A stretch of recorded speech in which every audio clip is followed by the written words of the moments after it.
আজ আমরা এখানে উপস্থিত হয়েছি একটা সুস্পষ্ট একটা দাবি নিয়ে। আপনারা অবগত আছেন, গত 17 বছর ধরে প্রশাসনের বিভিন্ন স্তরে আওয়ামী লীগের জ্বালানি অবস্থা দখল হয়েছে। আমরা গত 5ই আগস্ট হাসিনাকে মুক্ত করেছি, কিন্তু এই দালাল সম্প্রদায়কে আমরা মুক্ত করতে পারি নাই। ইতিহাসটা কি বারে বারে রিপিট হয়। আমাদেরকে মনে করাই যে হচ্ছে 71 পাকিস্তানের নেতাদেরকে বসায় রেখে শেখ মুজিব বাংলাদেশকে পুনর্গঠনের চেষ্টা করেছিল।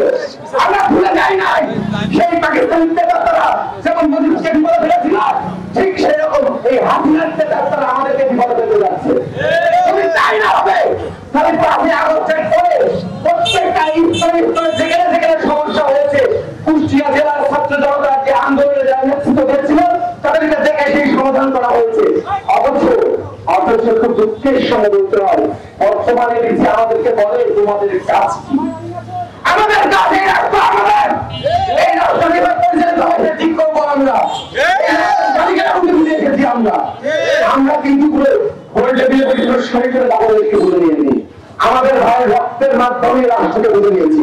তাই সাবধান, আমাদেরকে হালকায় নেন না।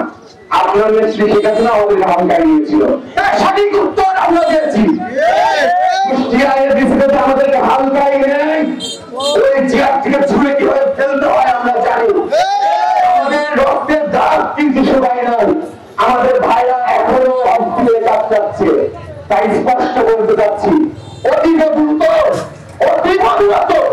এই হাসিনা সরকারের যে দালালগুলো লালন একাডেমিতে বসানো হয়েছে তাদেরকে বিভিন্ন বহিষ্কার করতে হবে, নতুন কমিটি তৈরি করতে হবে। সেই কমিটিতে ছাত্র জনতার নেতৃত্বে থাকতে হবে, কারণ এই রাষ্ট্র তাদের। আপনারা ভুলে গেছেন নাকি আমরা রক্ত দিয়ে এই দেশ গঠন করেছি? আপনারা কোথায় ছিলেন 4ই আগস্ট? সেদিন তো আমাদের সাথে আসেননি, ওই বন্ধুটা আসেননি, আপনাদের সঙ্গে আমরা আছি। আর খুব বেশ কমিটি চলে আসবেন, তাই না? আপনাদের নাটক আমরা বুঝি। এরা সেই দালাল, যেই দালালের কোনো চরিত্র থাকে না। নিষিদ্ধ পল্লীর ল্যাম্পোস্টের নিচে দালালের চরিত্র থাকে, এই যন্ত্রের কোনো চরিত্র নেই। স্পষ্ট বলছি, ছুড়ে ছুড়ে ফেলবো আমাদের যদি হালকায় নেওয়া হয়। আমাদেরকে সাথে উন্নয়ন চাই রাষ্ট্রে, যদি আমাদেরকে উন্নয়ন না করা হয় এই রাষ্ট্রে কাউকে উন্নয়ন করা হবে না। আর একটা কথা, গত 7 বছর আগে দিদি উনি আমাদেরকে অফার করেছিল যে কমিটি আছে সেই কমিটিতে আপনারা আসেন।